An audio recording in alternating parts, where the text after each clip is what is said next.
Benjamin Glaise, Marie-Line Hérault. En effet, Benjamin, l'info marquante du jour, c'est ce 3e week-end consécutif de manifestations anti-pass sanitaire et ou anti-vaccin dans 184 villes en France, dont Paris ou encore Mont-de-Marsan, Limoges, Bordeaux, Nice, Marseille, Toulouse et j'en passe.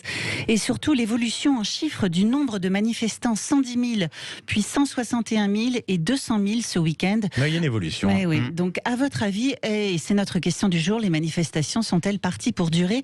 N'hésitez pas à réagir au 0826 300 300 ou sur notre compte Twitter Sud Radio.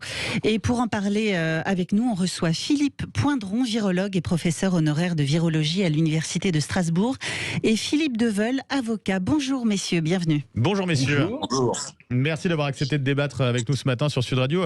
Déjà Philippe Deveul, vous avez été l'un des avocats, on se souvient, en vue des Gilets jaunes en 2018, en 2019. Est-ce que vous voyez des points de similitude entre ce mouvement des Gilets jaunes et celui qu'on connaît aujourd'hui sur le pass sanitaire, la vaccination? Il n'y a pas une similitude, il y a un rajout de mécontentement. C'est-à-dire que vous voyez très bien sur Paris qu'il y a des cortèges organisés par des Gilets jaunes et des cortèges organisés par des figures politiques, notamment les Patriotes, à l'initiative de Florian Philippot ou de Dupont-Aignan.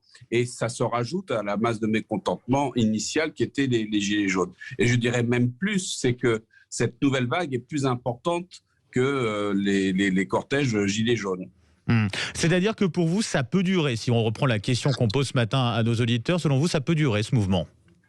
Non seulement ça va durer, mais ça va se consolider, parce que vous vous rendez compte que ces manifestations se font pendant une période estivale, pendant les périodes de vacances, qui était un peu la stratégie du président d'imposer ce pass sanitaire en disant les Français sont fatigués, vont partir en vacances, puisque je vais les prendre de court. Et on voit très bien que la mobilisation est en train de se cristalliser et de se développer à tout le niveau national. C'est-à-dire, vous avez Paris, mais vous avez à Montpellier, il y avait 20 000 personnes samedi dernier. Donc, c'est une très grosse mobilisation. Et je pense qu'en l'état, et compte tenu de l'inapplicabilité du pass sanitaire et des gens qui vont être très gênés dans leur quotidien, ça va exploser à la rentrée. Alors on va poser la question tout à l'heure, dans quelques instants, à Philippe Poindron, mais déjà Philippe Deveul, quand vous parlez de ces mobilisations, de cette manifestation partout en France, alors plus de 180 villes concernées samedi dernier, mais pour l'heure, si on parle de pro ou anti-vaccin, ça reste en tout cas sur la question de la vaccination qu'une minorité de Français qui ne veulent pas se faire vacciner. Des derniers sondages, seuls 16% des Français qui ne comptent pas se faire vacciner, donc on n'est pas encore dans une logique majoritaire.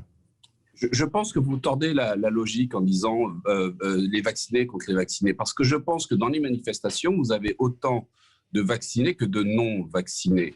Le problème du pass sanitaire, c'est sur l'inapplicabilité de cette méthode et sur le fait que l'on touche aux libertés fondamentales. Et je crois que les gens qui sont vaccinés l'ont compris au même titre que les non-vaccinés. Et je crois qu'en fin de compte, le gouvernement serait très content d'opposer les non-vaccinés aux vaccinés pour complexifier le sujet. Philippe Poindron, je rappelle, vous êtes virologue, professeur honoraire de virologie à l'Université de Strasbourg. Marie-Line nous le disait à l'instant. Vous entendez ces Français qui manifestent, vous les comprenez, ces manifestants qui sont français aujourd'hui? Je vais vous répondre. Moi, je ne veux pas me placer sur le plan politique. Bien sûr. Sur le plan vous êtes là juridique, en tant voilà. scientifique. Alors, je dirais que le pass sanitaire est une fausse sécurité. Pour une raison très simple, et on a des éléments maintenant scientifiques qui nous le montrent, des gens vaccinés peuvent être réinfectés. Oui. Et ils peuvent subir trois situations. Premièrement, vaccinés, réinfectés, asymptomatiques, mais ils sont très contagieux, aussi contagieux que les gens qui font une maladie naturelle, et donc sans le savoir, ils peuvent être des vecteurs de la maladie. Deuxième situation, ils peuvent être vaccinés et puis faire une petite maladie, pas très très grave. Troisième situation, et ça s'est vu en Israël par exemple, eh bien ils peuvent faire une maladie très grave, et j'ai ici les chiffres. Oui. Fin avril, en Israël, il y avait 397 patients totalement vaccinés. Il y en a 234 qui ont fait une forme sévère, et là-dessus, il y en a 90 qui sont morts. Donc, quand on nous dit la vaccination est une protection totale contre la maladie, je dis c'est faux. Alors, Ceci étant dit, moi je ne suis pas contre Pourtant, les c'est vaccins. c'est ce qu'on entend de la part de certains politiques, notamment du gouvernement. Vaccinez-vous, c'est la solution. Là, ce que vous nous dites, c'est attention, ça ne fait pas de doigt. Exactement.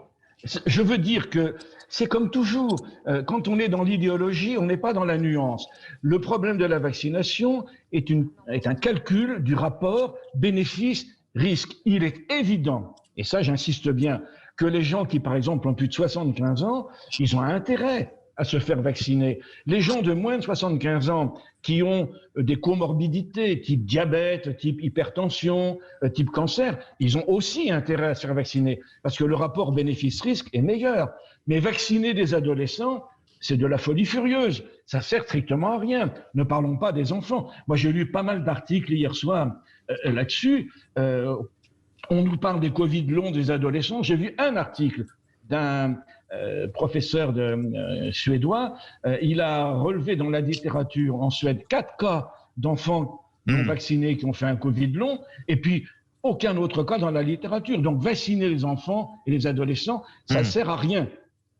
Marilyn, vous aviez une question à poser. J'ai une question. Est-ce que le problème, c'est pas vaccin ou pas vaccin, mais juste que les vaccins qui sont là donnés ne sont pas adaptés aux nouveaux variants qui arrivent, en fait? Exactement. Exactement. Nous avons la chance d'avoir un groupe de très bons chercheurs français qui a publié dans Nature, la meilleure revue scientifique du monde, un article montrant que, eh bien, à l'heure actuelle, les gens vaccinés ou même les gens qui ont fait la maladie naturelle ne sont pas ou sont très mal protégés contre le variant Delta. Donc, il faut être très, très, très prudent. Et moi, j'attends beaucoup le vaccin Sanofi parce que eux, ils vont faire un vaccin. Pasteur Sanofi, ouais. Et ils vont mélanger plusieurs souches. C'est-à-dire qu'on va réutiliser les bonnes techniques qu'on utilisait jadis pour le virus de la grippe, et c'est celui-là qu'il faut utiliser, de mon point de vue de scientifique. Il n'y en a pas des quantités, mais ils existent. Alors, vous savez, un de mes amis disait la seule douleur tolérable, c'est la douleur des autres. Oui, mais quand ça vous tombe dessus, ça vous tombe dessus. Bien sûr. Oui. On va continuer justement, rester avec nous, de débattre avec un nouvel invité qui nous a rejoint justement, c'est Alain Vastel. Il est secrétaire national en charge des CRS pour unité SGP Police FO. Bonjour Alain Vastel. Bonjour Alain Vastel. Bonjour. Merci d'être avec nous ce matin sur Sud Radio. Les CRS qui sont en première ligne, on le sait, sur ces manifestations tous les samedis là, depuis 3 semaines sur cette question du pass sanitaire, de la vaccination. On va revenir sur ce débat, sur cette question qu'on posait à nos auditeurs, de savoir est-ce que ça va durer, est-ce qu'on est un petit peu sur la même logique que ce qu'on a vécu au début du mouvement des Gilets jaunes. C'est l'impression que vous avez, vous, du côté des CRS, vous avez l'impression de revivre un petit peu ce que vous avez vécu en novembre 2018 ? On est en tout cas dans une démarche qui s'inscrit dans celle qu'on a connue sur les Gilets jaunes. Habituellement, on n'est pas habitué à rencontrer des manifestations de cet ordre en plein été. Donc bien évidemment, ça amène une redéfinition des missions et on voit bien qu'il y a une forme de cristallisation qui s'opère. On voit aussi une violence à l'endroit des forces de sécurité intérieure. On voit aussi, malgré tout, on est dans un temps politique, donc on voit aussi qu'il y a une forme d'appréhension des manifestations, une forme de sclérose, mais on crée des dispositifs policiers qui sont d'un côté au plus près des manifestants et dans le même temps, on réduit la capacité d'action des policiers en les limitant dans l'usage de leurs moyens. Et ça inquiète par contre particulièrement parce qu'on sait que la seule variable d'ajustement de cela, ce sont les fonctionnaires de police sur le terrain qui, de fait, seront exposés. Le fait que ça intervienne justement l'été, ça veut dire que, par exemple, sur certains collègues qui avaient des congés, il a fallu en rappeler. Comment ça se passe à ce niveau-là ? Alors, particulièrement pour les CRS, on ne connaît pas de problématique de rappel de personnel parce qu'on a une organisation qui nous permet d'assurer toute l'année la capacité d'action. Donc là-dessus, on sait faire. Après, il y a peut-être une dimension autre qui est celle de Paris parce que le préfet de police de Paris, lui, gère ses dispositifs avec ses forces propres. Donc du coup, forcément, les dispositifs ne sont pas les mêmes que ceux tenus par les CRS. Je vous dis, nous, l'inquiétude qu'on rencontre, c'est quand on voit une forme d'ineptie de demander au personnel, comme ça s'est passé samedi à Paris, de faire 11 km à reculons devant les manifestants. Et c'est des choses qui n'ont pas de sens, qui sont inquiétantes, parce qu'on se dit vraiment que là, on fragilise les dispositifs, on expose les personnels et on s'inquiète qu'un jour on ne nous demande pas de faire des maintien de l'ordre avec des frites de piscine. Parce que la consigne, en gros, c'était pas de ne pas agir, finalement. De ne pas être au contact. Mais c'est toute l'ambiguïté de ces dispositifs. C'est que d'un côté, je ne veux pas dire que c'est oppressant de venir encadrer les manifestants au plus près, et dans le même temps, de limiter les policiers dans l'usage de leurs moyens. Donc, du coup, forcément, arrive le moment où, dans le cadre du maintien de l'ordre, si vous voulez, on doit garder un espace entre les manifestants et les forces de sécurité. Sauf que là, on est au contact très rapidement. Et forcément, il y a des gens en face qui ne sont pas armés des meilleures intentions et qui viennent directement agresser les policiers. Autour de 76 interpellations partout en France sur ce samedi de mobilisation, c'est assez peu. Quels étaient les motifs qui revenaient le plus sur ces interpellations, sur ce que vous avez pu voir ? De toute façon, ce sont des violences commises sur agent. Alors après, on ne va pas tomber dans l'incantation. Les chiffres sont ce qu'ils sont en termes d'interpellation, mais il faudrait s'assurer de ce qu'est réellement le traitement judiciaire derrière et ce que donnent ces procédures. Concernant les personnes que vous avez vues sur ces manifestations, on a quel profil ? On est sur un public qui est différent des Gilets jaunes ou vous retrouvez à peu près les mêmes types de personnes ? Déjà, je me garderai de faire des amalgames. Il y a des gens qui, dans le cadre de la liberté d'expression, s'expriment. Voilà, et nous, on est les garants de cette expression-là. Vous avez raison de le noter, effectivement. Ouais. Voilà, donc il y a des profils qui sont vraiment bien différents, divers. Il y a des gens aussi qui se servent de cela pour venir créer le trouble, exprimer leur violence. Et justement, c'est toute la difficulté de la mission, c'est justement de bien comprendre qui on a en face de soi. Et quand on est au contact des gens, le temps d'analyse est beaucoup plus réduit que quand justement on a cette capacité d'action et d'isoler les éléments perturbateurs. Alain Vincel, une question de Marilyn. Oui, et justement, est-ce que dans votre corporation, le fait avec les gestes barrières qui sont impossibles dans une foule comme ça à contenir, est-ce que vous avez beaucoup de cas de Covid ou de gens qui sont contaminés dans votre profession à cause de... Est-ce qu'il y a une inquiétude là-dessus ? Alors déjà, au sein de la profession, il y a quand même beaucoup de personnel qui a eu les 2 vaccins. Ce qui n'empêche pas que pour autant, il y en a qui quand même sont contaminés à nouveau. Bien sûr. Sauf que là, pour l'instant, on l'entendait à l'instant avec on est quand même... Philippe Poindron. Oui, non, je disais justement, c'est ce que disait Philippe Poindron, le virologue qu'on a à l'antenne avec nous en tant que débatteur, qui l'expliquait justement. Bien sûr, après le but du jeu, encore une fois, c'est que mes collègues ne développent pas de forme grave. Pour les CRS particulièrement, ils vivent en collectivité, donc il y a une exposition qui est réelle. Les gestes barrières au quotidien, nous, on le vit réellement, concrètement.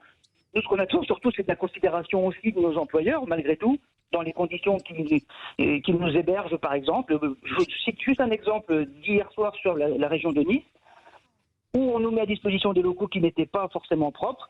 Et la seule réponse qu'on a eue pour mes collègues, c'est dormir dans les véhicules, quoi. Ah oui, d'accord. Ça aussi, ça crée un écart aussi dans la perception de la considération qu'on nous porte. Juste une dernière question, juste par rapport au week-end prochain. On sera à la veille de l'extension de ce pass sanitaire. On attend forcément des manifestations qui risquent encore de s'étendre, de rassembler encore plus de monde à la veille de l'extension de ce pass sanitaire. Comment vous l'appréhendez ? Est-ce que vous avez une inquiétude particulière ? Déjà, mes collègues sont des professionnels. Leur cœur de métier, c'est de répondre à ces moments-là, de forte intensité. La seule interrogation qu'on peut avoir, c'est que ça dure dans le temps et qu'on a toujours cette crainte qu'à un moment donné, encore une fois, on est dans un temps qui est politique. Donc, je sais c'est fragile, c'est quelque chose qui est difficile à appréhender, d'avoir une réponse ferme, tout en essayant de laisser croire qu'on permet aux gens de s'exprimer. Donc, c'est un équilibre précaire. Mais je ne doute pas de la compétence de mes collègues pour y répondre favorablement. Merci beaucoup en tout cas Alain Vastel d'avoir été avec nous ce matin sur Sud Radio. Je rappelle que vous êtes secrétaire national en charge des CRS pour le syndicat unité SGP Police FO. Bon courage à vous pour la suite. Allez, à 9h22, le débat continue, Marilyn, avec nos 2 autres débatteurs qu'on retrouve juste après la pub, en l'occurrence Philippe Poindron, virologue, professeur honoraire de virologie à l'université Strasbourg, et Philippe Deveul, avocat. Juste un mot sur le sondage. Où en est-on de cette question du jour ? Je vous rappelle la question qu'on vous pose ce matin sur nos réseaux sociaux. Les manifestations anti-pass, anti-vaccins sont-elles parties pour durer ? Vous répondez quoi sur Twitter ? On plafonne toujours à 94% vers le oui et 6% sur le non. Et voilà, vous continuez en tout cas de voter. On se retrouve dans un instant, juste après la pub sur Sud Radio. Sud Radio, le grand matin, été 6h-10h. Benjamin Glaise, Marilyn Hérault. Sur votre route des vacances. C'est ça, la France qui se réalise. Sud Radio, le grand matin, été 7h-10h. Benjamin Glaise, Marilyn Hérault. Bonne matinée sur Sud Radio, il est 9h25. On continue le débat autour de la question du jour, anti-pass, anti-vaccin. Les manifestations sont-elles parties pour durer? Avec nos deux invités, Philippe Poindron, virologue et professeur honoraire de virologie à l'Université de Strasbourg, et Philippe Deveul, avocat. Oui, avec Philippe Deveul, pour commencer, on entendait à l'instant Alain Vastel, un secrétaire national en charge des CRS pour le syndicat Unité SGP Police FO, qui nous disait un petit peu le contexte actuel du côté des CRS, des forces de l'ordre, et cette inquiétude concernant le week-end prochain. On sera juste avant l'extension de ce pass sanitaire, lundi 9 août. Vous pensez qu'il y aura une grosse mobilisation à ce moment-là pour ce week-end-là, qui plus est, juste avant qu'on démarre cette instauration du pass sanitaire, cette extension du pass sanitaire? Oui, c'est en fin de compte, quand on va voir que le pass sanitaire est très difficile à appliquer et que beaucoup de gens vont se sentir coincés dans leur droit, il va y avoir une conjonction de mécontentement évident. Déjà, les gens ne sont pas contents du tout. Et on retrouve le même schéma de la visite mémorielle du président de la République en novembre 2018, où il voyait des gens qui venaient vers lui, qui n'étaient pas contents, et disaient vous n'avez pas écouté mon discours, etc. Et vous avez vu ce que ça a donné après, avec les manifestations sur Paris, et puis après les mécontentements en province. Là, on est à peu près dans le même schéma. On est dans le même schéma, et vous allez voir le mécontentement qui va grandir face à l'inapplication de ce pass sanitaire. Il y a un problème de méthodologie. C'est-à-dire que des gens ne peuvent pas se faire vacciner dans l'immédiat, n'auront pas l'argent pour avoir le test PCR pour se faire tester. Les restaurants ne pourront pas tout contrôler. Enfin, ça va être vraiment chaotique, cette application du pass sanitaire. Et c'est la mauvaise méthodologie. Moi, personnellement, je ne suis pas contre le vaccin systématiquement. Je suis pour la précaution.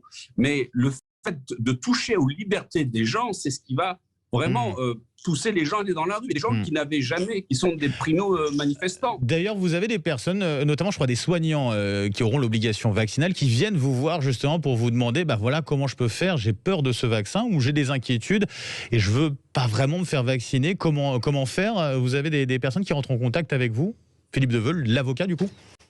Oui, tout à fait, j'ai des collectifs de soignants qui me disent, alors, je connais même des aides-soignants qui vont démissionner, qui vont quitter leur poste parce qu'ils ne veulent pas se faire vacciner.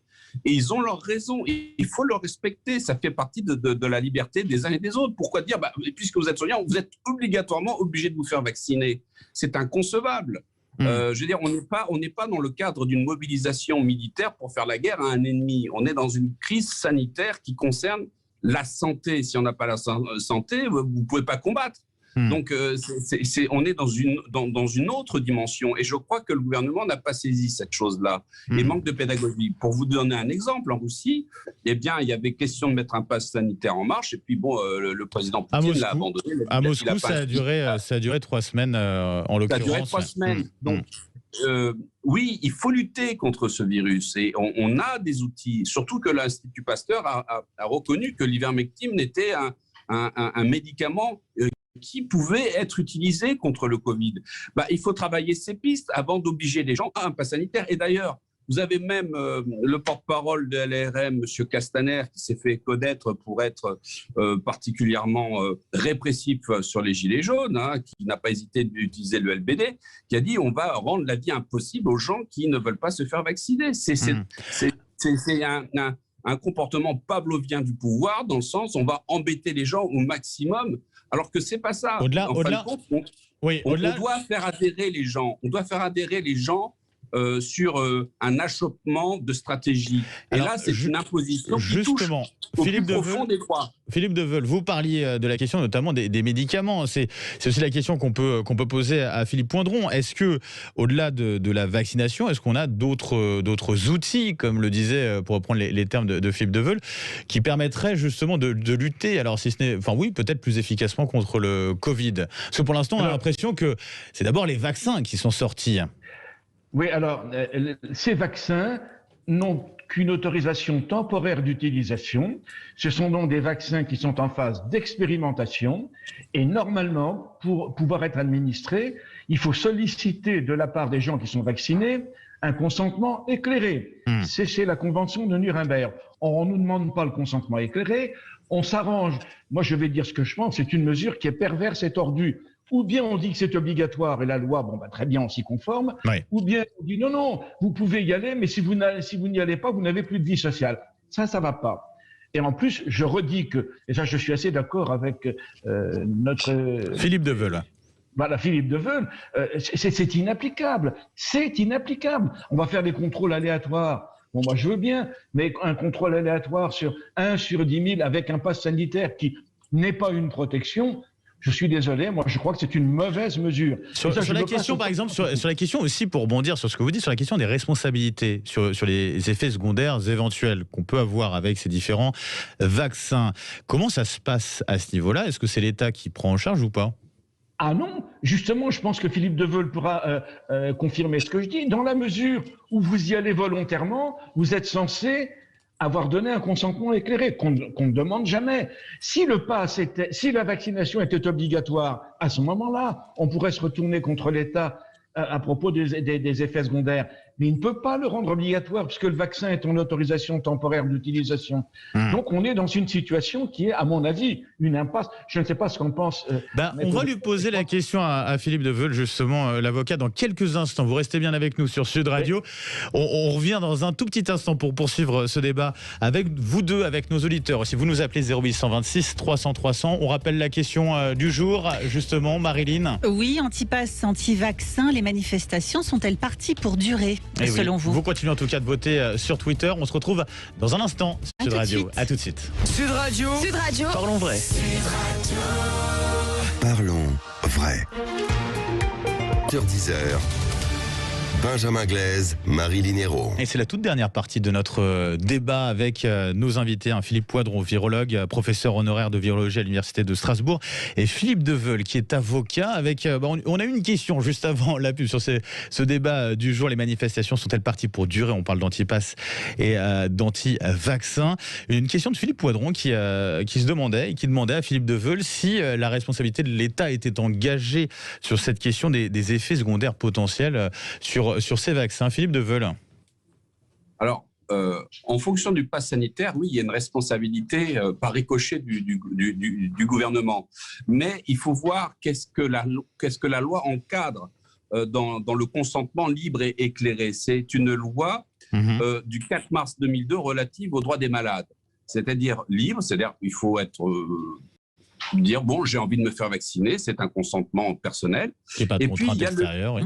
Exactement, et éclairé. Mais lorsqu'on vous impose un pass sanitaire, c'est une entorse à la liberté, parce que beaucoup de gens vont se dire, bon, puisque maintenant on va me rendre la vie difficile pour mes libertés fondamentales, c'est-à-dire de circuler, d'aller au cinéma, au restaurant, etc., je vais me faire vacciner. Donc là, il y a une première entorse, si vous voulez, au terme au principe de liberté. Et puis enfin, il y a l'éclairé, c'est-à-dire qu'il faut que l'information soit loyale, qu'elle soit claire, appropriée et complète. Et alors là, c'est appuyé par le Code de la santé publique, par l'article L111-2, qui exige cet éclaircissement sur les vaccins. Et je pense que beaucoup de gens n'ont pas toutes ces informations sur des vaccins et leurs effets secondaires. Et enfin, peu importe le contexte d'urgence, ça c'est le Comité consultatif national d'éthique qui l'a dit dans une décision du 21 décembre 2020. Donc vous voyez, ce pass sanitaire, in petto, moi j'ai compris qu'il était en contravention avec notre droit positif en vigueur. Et d'ailleurs, les gens se raccrochent à la décision du Conseil constitutionnel. Malheureusement, je crois que le Conseil constitutionnel prendra une décision politique et non juridique. Parce qu'il invoquera d'urgence. Il invoquera l'urgence sanitaire annonce déjà, effectivement. Au mépris de nos droits fondamentaux. Et hier, j'ai fait un live avec un médecin, un gynécologue accoucheur. On va conclure rapidement, s'il vous plaît, Philippe Deveul. Voilà, qui a 50 ans de métier, qui a dit qu'il y a un véritable problème pour les femmes enceintes. On n'a pas assez de recul sur ces vaccins ARN sur les femmes enceintes. Et c'est un véritable problème. Or, le pass sanitaire n'inclut pas toutes ces exceptions qui sont quand même très grave pour la santé des gens. Il y en a encore quelques-unes, justement, des exceptions où on a encore des zones d'ombre. En tout cas, merci beaucoup Philippe Poindron, virologue, professeur honoraire de virologie à l'Université de Strasbourg, d'avoir été avec nous. Merci aussi à vous, Philippe Deveul, avocat. Merci d'avoir été avec nous ce matin sur Sud Radio pour débattre. Parlons vrai, voilà, sur Sud Radio. Et on clôture avec vous, Marilyn, les votes sur cette question. On la rappelle une nouvelle fois, une dernière fois. Voilà. Les manifestations anti-pass sanitaire, anti-vaccins sont-elles parties pour durer? Et les auditeurs répondent 94% oui. Et ben voilà, en tout cas, merci d'avoir réagi, d'avoir participé sur nos réseaux sociaux. Tout de suite,